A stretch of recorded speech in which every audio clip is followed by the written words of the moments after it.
কথা বলবো কি? হ্যাঁ হ্যাঁ, বলছি আজকে যে তেরঙ্গা যাত্রা হচ্ছে কি উদ্দেশ্য? আমাদের দেশপ্রেম জাগাতে হবে। দেশপ্রেম আছে কিন্তু সেগুলো বেরোচ্ছে না।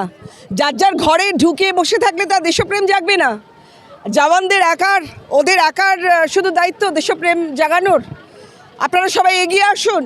এই কালকে একটা ভয়ঙ্কর কাণ্ড ঘটেছে, যারা শিক্ষার উপর জুতো পেটা হচ্ছে, লাথি পেটা হচ্ছে, পা ভেঙে দেওয়া হচ্ছে, মেরুদণ্ড ভেঙে দেওয়া হচ্ছে শিক্ষকদের উপর। তাহলে শিক্ষা ব্যবস্থা যদি শেষ হয়ে যায় তাহলে আমরা কোথায় থাকলাম? শিক্ষা নেই, শিক্ষা নেই, শিক্ষা চুরি হচ্ছে, চাকরি চুরি হচ্ছে। তার মধ্যে আমাদের দেশে তো শিক্ষাটাই আসল, জ্ঞান। আমাদের অজ্ঞান তিমিরান্ধংস জ্ঞানাঞ্জয় সলকায় চক্ষুর্মিলিতং যেন তস্मै শ্রী গুরবে নমঃ। সেই হচ্ছে আসল জ্ঞান দেবতা। আমাদের এই চোখের যে অঞ্জনী, মানে আমাদের চোখের কাজলটা হচ্ছে জ্ঞান রূপ শলাকা। সেখানে ঢুকতে হবে, শলাকাই ঢুকছে না, ঘুমিয়ে আছেন। বন্ধুরা, আপনারা এগিয়ে আসুন। এই যে এই প্রচণ্ড কাণ্ড ঘটছে চতুর্দিকে, আপনারা এগিয়ে আসুন। থাকো, আপনারা এগিয়ে আসুন। এই জন্যই এই তেরঙ্গা, আমাদের দেখছেন তেরঙ্গা ছাড়া অন্য কোনো ঝান্ডা নেই, একমাত্র একটাই। দেশপ্রেম, আমাদের দেশকে স্বাধীন করেছেন যারা, তাদের প্রতি অনেক শ্রদ্ধা জানিয়ে আমরা আবার নতুন করে নতুন স্বাধীনতা, নতুন বঙ্গ এবং নতুন ইন্ডিয়া দেখতে চাইছি। New modern India. জয় শ্রীরাম।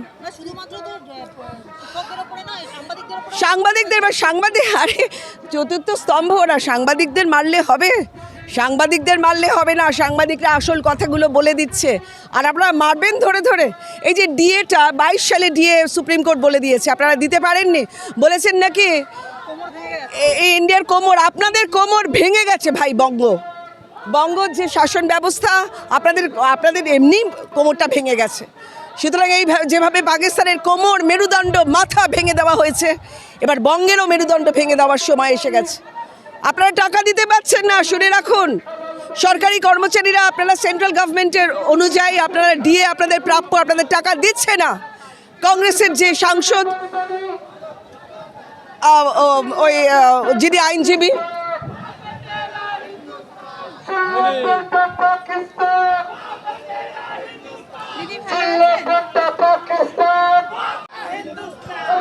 তো অভিষেক মনু সিংভি বলেছেন ওরা তো মেরুদণ্ড ভেঙে গেছে, 50% দিতে পারে, 25%। আরে তাই দে। শিক্ষকদের মারছেন, ধরছেন, আর আপনাদের রাজ্য কর্মচারীদের টাকা দেবেন না? এটা কি করছেন? সুতরাং সব কিছুর জন্য আমরা এই নির্মম মান মেরেছেন, এই নির্মম সরকারকে চাই না। পুলিশ মন্ত্রী, আপনি পুলিশ দিয়ে শিক্ষার মাথা ভেঙে দিচ্ছেন, পা ভেঙে দিচ্ছেন, মেরুদণ্ড ভেঙে দিচ্ছেন।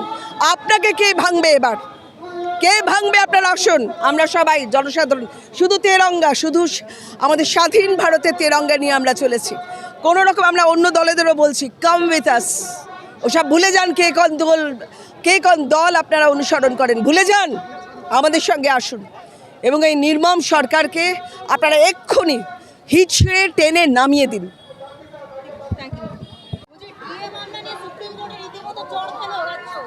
আলতো করে চড় খেয়েছে, হালকা চড় খেয়েছে, ভারী চড়টা কোর্ট খোলার পরে খাবে। বকেয়া যা আছে তার 25% দিতে বলেছে, ডিউটা 100%, মানে রাফলি এখন খরচা হবে প্রায় 20,000 কোটি মতো। পুরোটা দিলে 80,000 কোটি খরচা, প্লাস এনহ্যান্স দিয়ে রেগুলার দেওয়াতে 1 লক্ষ কোটি টাকা প্রায় খরচা হবে। এবার থালা নিয়ে কোথায় বসবে মমতা বন্দ্যোপাধ্যায়? মমতা বন্দ্যোপাধ্যায় ঠিক করুন। থালা নিয়ে বসবে, ভিক্ষে চাইতে হবে মানুষের কাছে।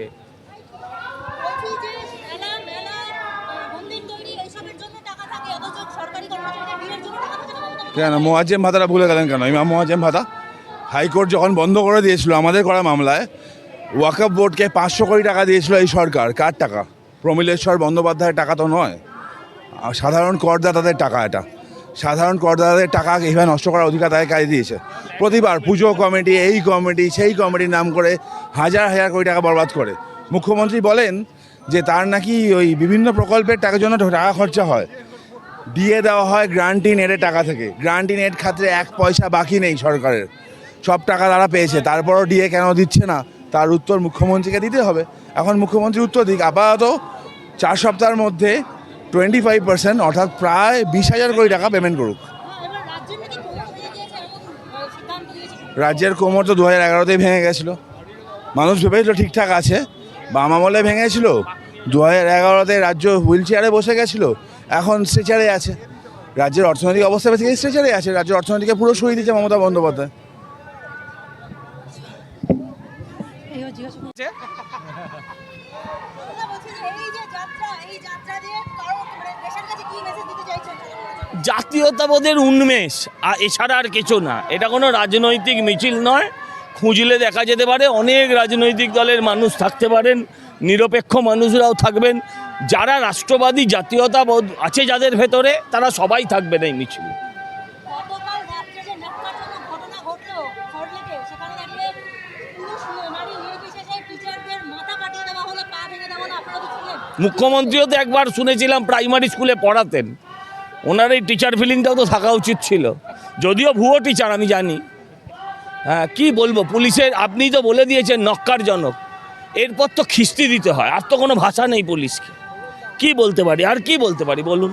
শুধু টিচার নয়, সংবাদ মাধ্যমের উপরেও কিন্তু আক্রমণ করা হয়েছে। সত্যি কথা সংবাদ মাধ্যম ওর কথা ছেড়ে দিন, ওর নাম যে কে সব্যসাচী রেখেছিল, হ্যাঁ আমি এখন তাকে খুঁজছি। এর নাম কে মমতা রেখেছিল, বাংলার মানুষ তাকে খুঁজছে। হ্যাঁ, সব্যসাচী, ওরে বাবা, ডিএ মামলা নিয়ে ওটা তরুণ বলবে, দিয়ে তরুণ, দিয়ে তরুণ।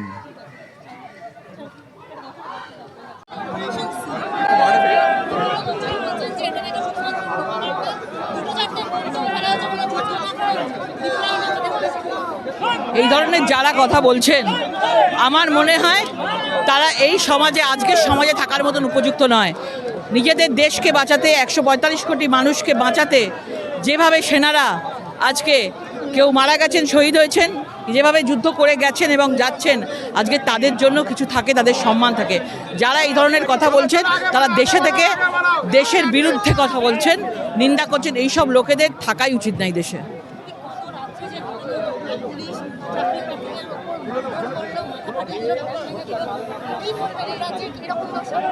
লজ্জার কথা, শিক্ষা ব্যবস্থা ভেঙে পড়েছে। আজকে তাদের কাছ থেকে যেভাবে চাকরি ছিনিয়ে নেওয়া হয়েছে, এবং এই টাকা পয়সা যারা অযোগ্য রয়েছে বা যারা টাকা পয়সা দিয়েছে, আমার মনে হয় আজকে যেসব নেতা নেত্রীরা টাকা পয়সা নিয়েছে তাদেরকে আগে ধরা উচিত ছিল মমতা বন্দ্যোপাধ্যায়ের। উল্টে তিনি যাদের থেকে পেটের ভাত কেড়ে নিয়েছেন, আজকে তাদের সঙ্গে তাদের মারধর করছেন, তাদের ওপর লাঠি চালাচ্ছেন, এবং মহিলা পুরুষ কাউকেই বাদ দিচ্ছে না। তীব্র ধিক্কার জানাই। শিক্ষককে মারা মানে তুমি একটা ইতিহাসকে পুরো নষ্ট করে দিতে চাইছো এই সরকার।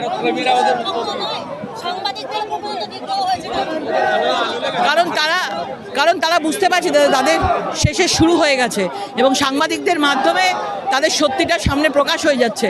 সেই জন্য তারা প্রথম টার্গেট সাংবাদিকদের করেছে।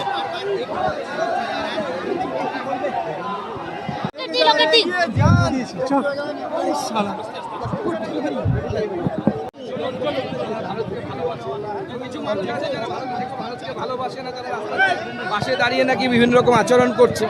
অসুবিধা নেই, কি করার আছে, সবাই তো আর ভারতকে ভালোবাসবে এরকম তো নয়। আমরা আবেদন করবো সবাইকে যে ভারতকে ভালোবাসুন। শ্রমিকরা কি বলবেন আজকের মিছিল দিয়ে?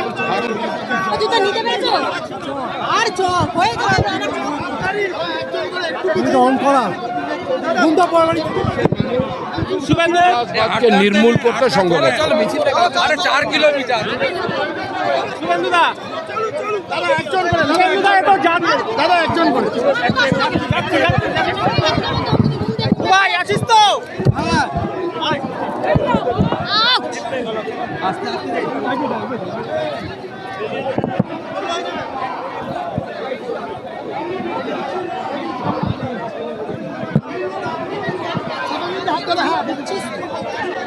গাড়ি দাঁড়িয়ে আছে এখানে, যাবে কি করে বলো তো? এখানে গাড়ি রয়েছে কিসের?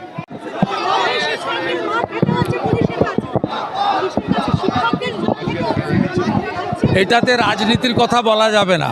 বিকাশ ভবনে যাচ্ছি, ওখানে সামনে, ওইখানে জেনে নেবেন। এটা ভারতীয় আর্মিদের শ্রদ্ধা, প্রণাম, নমন, বন্দন করতে আমরা নেমেছি ভারতীয় হিসাবে। এবং আমরা, উনি সাংসদ, আমি এলওপি, উনি এমএলএ নই, আমরা সবাই ভারতীয়। ভারতবর্ষের সংবিধান প্রত্যেকের একটা ভোট দিয়েছে, রাষ্ট্রপতি মহোদয়েরও একটা ভোট, আর যে প্রান্তিক মানুষ কৃষক তারও একটা ভোট। এর জন্য কড়া আইন আনা উচিত মোদিজির পার্লামেন্ট। উনি 370 হাঁটিয়েছেন, উনি ট্রিপল তালাক এনেছেন, উনি ওয়াকফ অ্যামেন্ডমেন্ট বিল এনেছেন। সময় এসেছে ভারতে থেকে পাকিস্তান প্রেম এবং রাষ্ট্রবিরোধী কথা বা রাষ্ট্রীয় সিদ্ধান্ত যেখানে সর্বদলীয় মিটিংয়ে ঠিক হয়েছে, সেখানে সিপিএম কংগ্রেসের প্রতিনিধিরা ছিল, তারপরেও সিপিএমের লোকরা জল বন্ধ কেন তার জন্য মিছিল করে। এই সুযোগটা পাচ্ছে দেশে কোনো নির্দিষ্ট আইন নেই বলে। যেমন জাতীয় পতাকার অপমান করলে 3 বছরের জেল হয়, এদের ফাঁসি দেওয়া উচিত। মোদিজি করবেন, আমার বিশ্বাস মোদিজি নিশ্চিতভাবে এই দেশের ভিতরে থাকা টুকরে টুকরে গ্যাংয়ের বিরুদ্ধে কড়া এবং শক্ত আইন আনবেন। রাজনীতির কথা বলবো,